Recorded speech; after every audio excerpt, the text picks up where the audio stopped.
Good morning. New ইয়র্কের আজ শেষ পর্ব। প্রথম পর্ব ছিল ম্যানহাটনকে নিয়ে, আর এবারে শুরু করব ব্রুকলিনকে নিয়ে। তাই সকাল সকাল চলে এসেছি ব্রুকলিন ব্রিজে।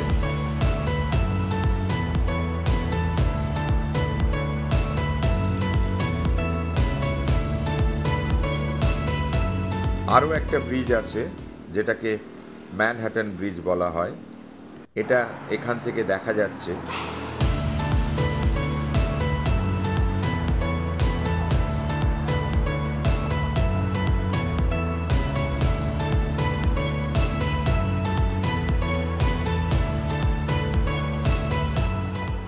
তবে ব্রুকলিন ব্রিজ বেশ পুরনো।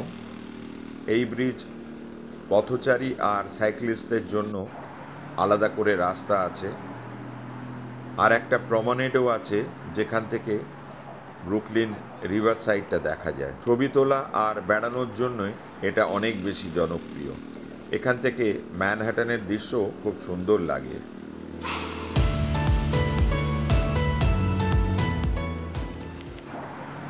ব্রিজ পেরিয়ে ব্রুকলিনেও প্রচুর লোক থাকেন, কারণ ম্যানহাটনের চেয়ে অনেক বেশি বাজেট ফ্রেন্ডলি। আর প্রচুর পুরানো মিউজিয়াম, গার্ডেন আছে, যার মধ্যে একটা বটানিক্যাল গার্ডেনও আছে। আইল্যান্ডও অনেক আছে, দূরে দেখা যাচ্ছে অনেকগুলো, যার মধ্যে রয়েছে স্ট্যাচু অফ লিবার্টি, যেখানে আমরা এবার যাব। ফেরি ছাড়তে এখনো ঘন্টাখানেক দেরি। তো একটা ফোকাশিয়া অর্ডার দিলাম $4।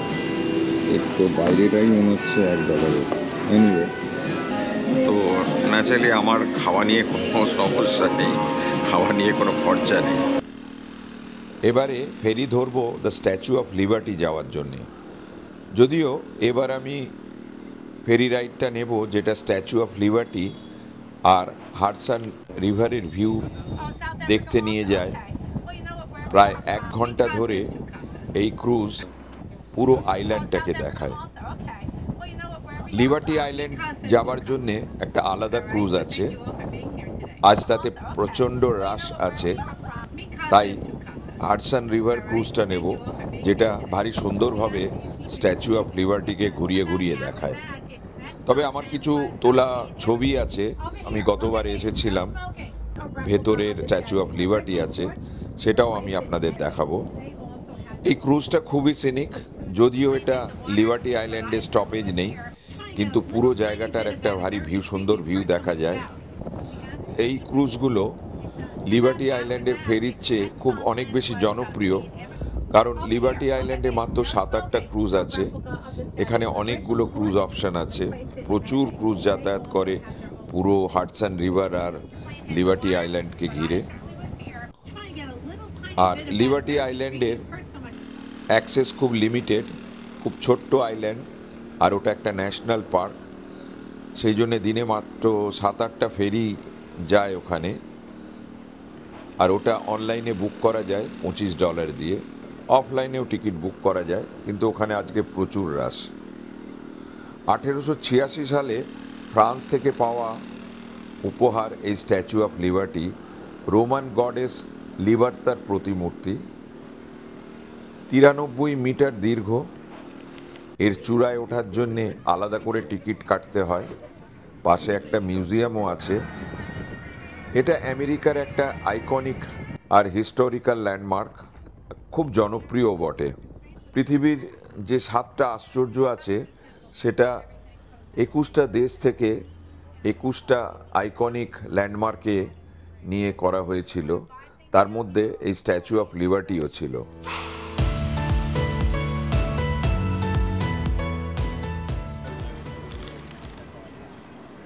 এবার আমি যাচ্ছি 9/11 মেমোরিয়ালে।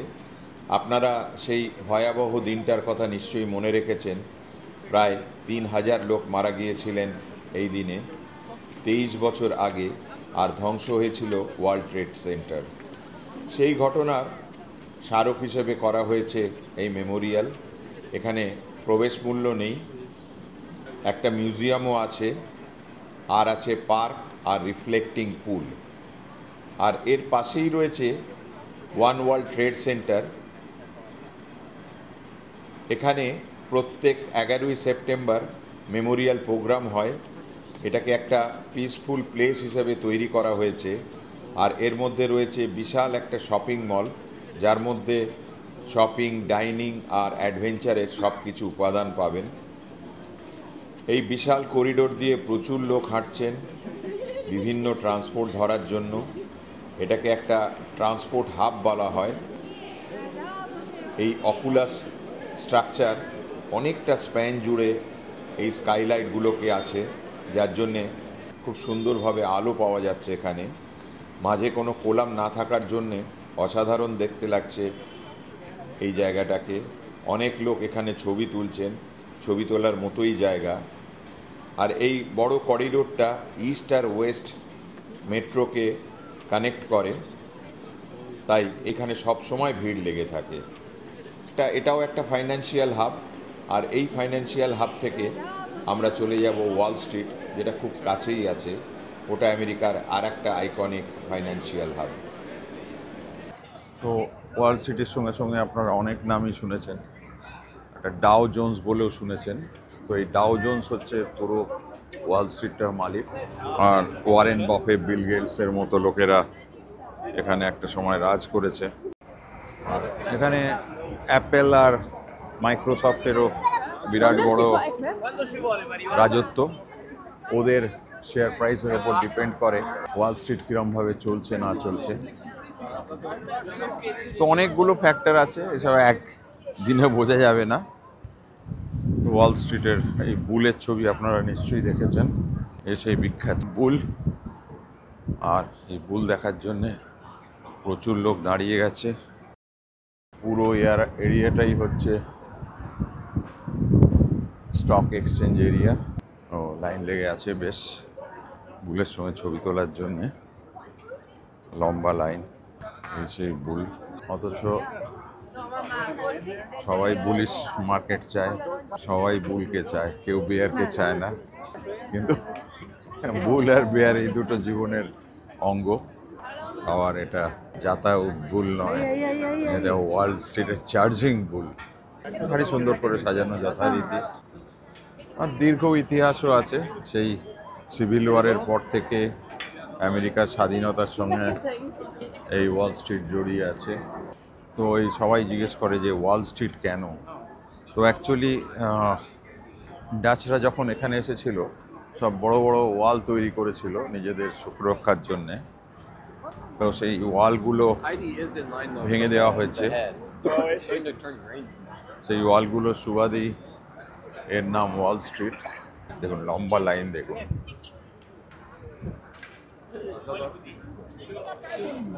আমেরিকার আর একটা সকাল, আমেরিকা মানে নিউ ইয়র্কের। আর আমেরিকানদের সকাল মানে হচ্ছে যে জিনিসটা না হলে এদের সকাল হয় না, সেটা হচ্ছে কফি।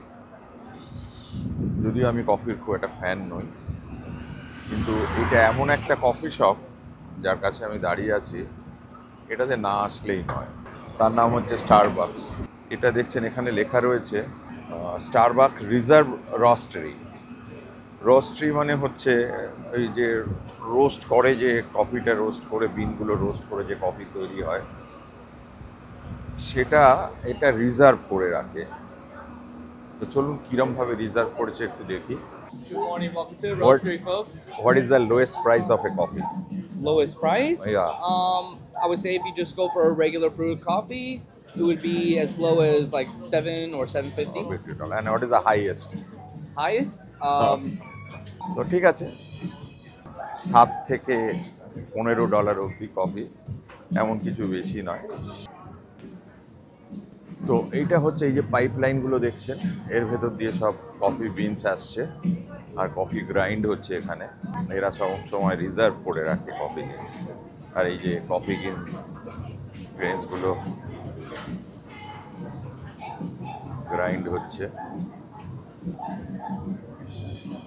খাবার দাবারও প্রচুর রয়েছে, ভিড়ভাড়টাও প্রচুর রয়েছে। স্টারবাকসের রিজার্ভ রোস্টেতে এসছি, তো ন্যাচারালি একটু খেতেই হবে। আর যথারীতি স্টারবাকসের সমস্ত কিছু আইকনিক জিনিস পাওয়া যাচ্ছে। একটা বেসমেন্ট, একটা মেজানাইন আর একটা বেসিক ফ্লোরস। একটু ঘুরে বেরিয়ে দেখে নিই। দেখবে তো বেশ ঘ্যামই লাগছে। এখানেও সমস্ত বিভিন্ন রকমের জিনিস রয়েছে। খাওয়ার জন্য নিশ্চয়ই অন্য জায়গায় চুজ করব। খাওয়ার জন্য স্টারবাকসের খাওয়ার ইয়ে আছে কি না জানি না কীরকম। তো সবাই আসছে এটা বেড়াতে, এটা আমি বুঝতে পারছি। দেখি তো অনেক রকমের কফি লাগানো রয়েছে এখানে, যেতে যেতে দেখবো। আমার একটা ফেভারিট ডায়লগ আছে যে মাছ বনে ডোম কানা, কোনটা খাবো তাই জানি না। কফি কফিই হয়, তার মধ্যে আবার কী কী ভ্যারাইটি হয় সেটা জানতে হবে। Sorry, I am not a coffee fan, but I am a fruit lover. Do you have something fruity type coffee like that? Not coffee, but we have iced tea. I have citrus, lavender, sage. Okay, Iced tea. that's not coffee. Not Oh, coffee. Now, which is the best? I like mocha also. Mocha. Mocha. We Yeah. have mocha. Okay, give me one mocha. Yeah. What's একটা পেজার ধরিয়ে দিয়েছে, পেজারে আসবে।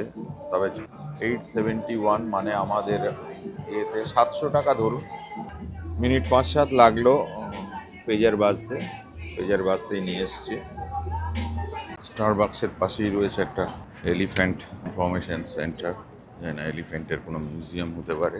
সবাই ছবি তুলছেন এখানে। রাস্তাঘাট খুবই সাজানো, বিভিন্ন প্রজাতির হাতি এখানে দেখতে পাচ্ছি। এলিফ্যান্টের পাশেই স্টারবাকস, আর তারপরেই দেখতে পাচ্ছি চেলসি মার্কেট। চলা যাক একটা মার্কেটে, আমেরিকার মার্কেট কীরম একটু দেখি। 61th অ্যাভিনিউ, এদের সব নাম্বার দিয়েই সমস্ত কিছু রাস্তা, অনেক কিছুই আছে। ফ্রুটস, ভেজিটেবলস, পেট ফুডস, চিজ, মিল্ক, কার্পেট পাতা। মার্কেট মানেই যে জলকাদা হবে এরকম কোনো কথা নেই। সারা পৃথিবীরই ফুড দেখতে পাচ্ছি। চাইনিজ, বার্লিন, জার্মানির কারি উডস সবই দেখা যাচ্ছে। ব্রেড, ছোটে মিয়া, আরে ছোটে মিয়া তো ইন্ডিয়ান ব্রেকফাস্ট নিশ্চয়ই পাওয়া যাবে। আমেরিকার আর একটা বিখ্যাত খাবার এই বেগলস। এখানে লেখা রয়েছে ব্ল্যাক সিড বেগলস, কোম্পানির নাম। চলুন দেখা যাক কি আছে ভেতরে। বেগেলেও লম্বা লাইন আছে। তো বেগেল এসে গেছে 11.38, 1000 টাকা ধরুন। লম্বা চওড়া মোটকা বেশ আছে। এটা শর্ট অফ বার্গার বলতে পারি, এর বেশ একটু মোটা সোটা বার্গার। পরে পাউরুটিটা, ভেতরে সব রয়েছে ভেজ আর ইয়ে, প্রচুর স্যালাড আর মিওনিজ রয়েছে। যাই হোক, বেগেল শেষ। আর খাওয়ার জায়গাটাও খুব সুন্দর, সবাই খাবার খাচ্ছেন বাইরে বসে, কারণ মার্কেটের ভেতরটা খুব ক্রাউডেড। বাজার দেখলেই ভর্তি হয়। তো এখানে হাসমিজির সঙ্গে আলাপ হলো। উনি পাকিস্তান থেকে এসেছেন, উনি অনেক কিছু ইনফরমেশান দিলেন যে এই মার্কেটটা সম্বন্ধে। দেখুন 1898 সালের মার্কেট। আর এই যে ওরিও দেখছেন, ওরিওর ফ্যাক্টরিও এখানে। আর এই পুরো মার্কেটটার মালিক হচ্ছে গুগল। আমি গুগলের অফিসটা দেখালাম আপনাদের, এটা ওদের ইন্টারন্যাশনাল অফিস। আর এই পুরো মার্কেটের মালিক হচ্ছে গুগল। 25 বছর হয়ে গেল এই মার্কেটটা। তো এত ইম্পর্টেন্ট আমি জানতাম না, ঢুকে পড়েছি। Thank you very much, thank you very much. তো হাতে গিম্বল থাকলে ন্যাচারালি সবাই একটুখানি ফুটেজ চায়। তো যাই হোক, তো অনেক কিছু জানলাম। তো হাসমিজি আরও একটা কথা বললেন যে এখানে পুরো মার্কেট দেখছেন সব ইন্ডিয়ানদের। তো যাই হোক, এটা আমার জানা ছিল না যে মার্কেটটা এতটা ইম্পর্টেন্ট। তো এবার বেরিয়ে যাই, বাই বাই। তো বেশ বড় সড়ো এই চেলসি মার্কেট, অনেক জায়গা রয়েছে। আমি ওপার থেকে এপারে চলে এসেছি। তো এইটা হলো চেলসি মার্কেট। আর এর পাশেই একটা ব্যাপার আছে, হাইলেন। এটা একটা আরবান পার্ক, কনসেপ্টটাও খুব ইউনিক। তো উপরে উঠে এসেছি। এটা এক লেভেল ওপরে পার্কটা। তো এটা আগে একটা ট্রেন ট্র্যাক ছিল, ট্রেন ট্র্যাকটাকে তুলে একটা পার্ক বানানো হয়েছে। তোকে দেখছেন সবাই বসে রয়েছে। 16th স্ট্রিট, আমরা নেমেছিলাম একটা ব্লক আগে 14th স্ট্রিটে স্টেশনে, যেখানে ওই স্টারবাকস ছিল। তো নিচেও দেখছেন পার্ক করা রয়েছে, বেশ ঠান্ডা, সবাইকার চুল ঘুরছে। তো এটাকে বলা হয় High Line. Very innovative idea, কোনো কথা হবে না। স্কাই স্ক্র্যাপারও দেখা যাচ্ছে, তার মধ্যেখানে একটা পার্কও দেখা যাচ্ছে। খুব ইনোভেটিভ লাগলো। পুরনো পুরনো বিল্ডিং এগুলো, মিডল ইস্টার্ন ডাম্প।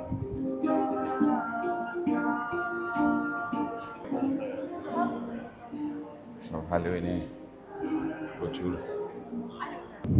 একদিকে মার্কেট, একদিকে পার্ক, তার মধ্যেখানে একদম সিটি সেন্টার। দেখুন তার মধ্যে একটা স্ট্রিমও চলেছে। এখন খুব ঠান্ডা, তাই গরমকালে ইজিলি কেউ পা ডুবিয়ে বসে থাকতে পারবে রিল্যাক্স করার জন্য। ও বাবা, শীতকালেও বসে পড়ছেন, যাকে সেলফির ব্যাপার। চড়াই পাখি চানও করছে এখানে, ওদের ঠান্ডা লাগে না। বিভিন্ন রকমের গাছ রয়েছে, অনেক গাছে মার্কিংও করা রয়েছে, তার বায়োলজিক্যাল বটানিক্যাল ইমপ্লিকেশন সব লেখা রয়েছে। দূরে হাডসন রিভারও দেখা যাচ্ছে। এই হলো আমাদের স্বপ্নের শহর, বিগ অ্যাপেল হাই লাইন। এই যে রেল রোডগুলো গেছে দেখেছেন, এর ওপরই হাডসন রিভার সামনে দিয়ে যাচ্ছে। পিয়ারও রয়েছে, পিয়ার 57। আমরা কালকে গিয়েছিলাম পিয়ার 16 থেকে। 16, এটা মনে হচ্ছে 15 স্ট্রিট। বাসেরটা তো সব নাম্বার অনুযায়ী চলে, টিপিক্যাল আমেরিকার সেই colonial building.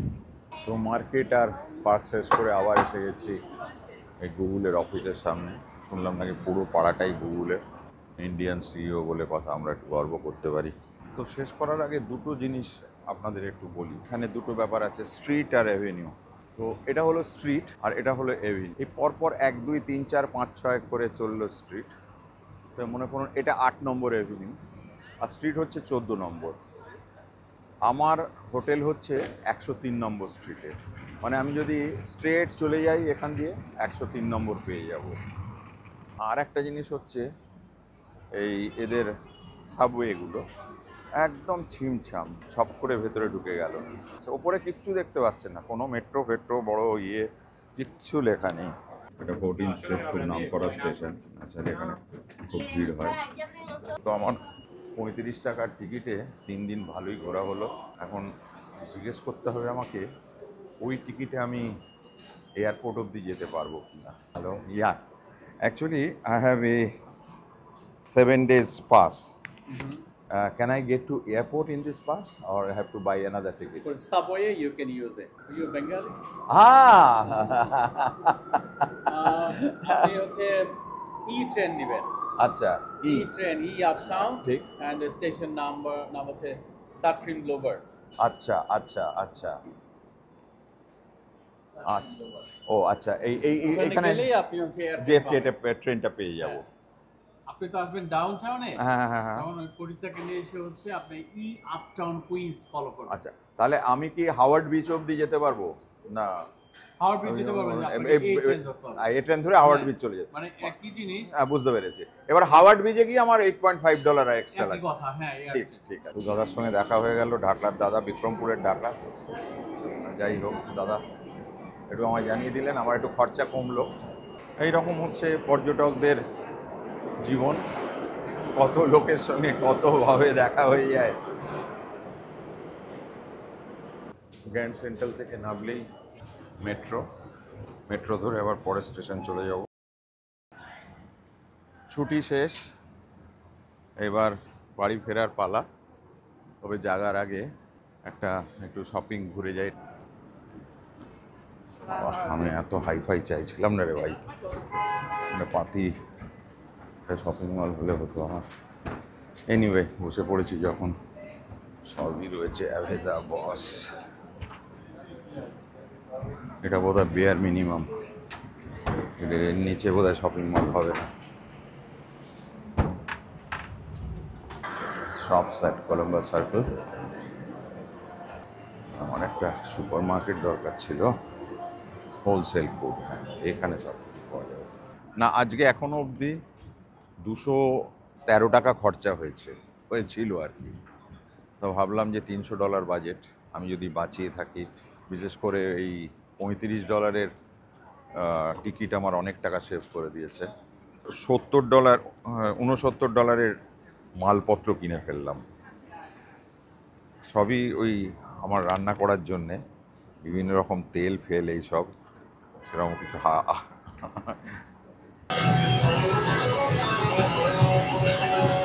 So what do you want to say about Union Square? Union Square is like a lap side table that could move and flip. And So you want to sing a song or maybe dance like that? yes, I just want to do a pose. Thank you very much. পৃথিবীতে কত রকমের পাগল আছে।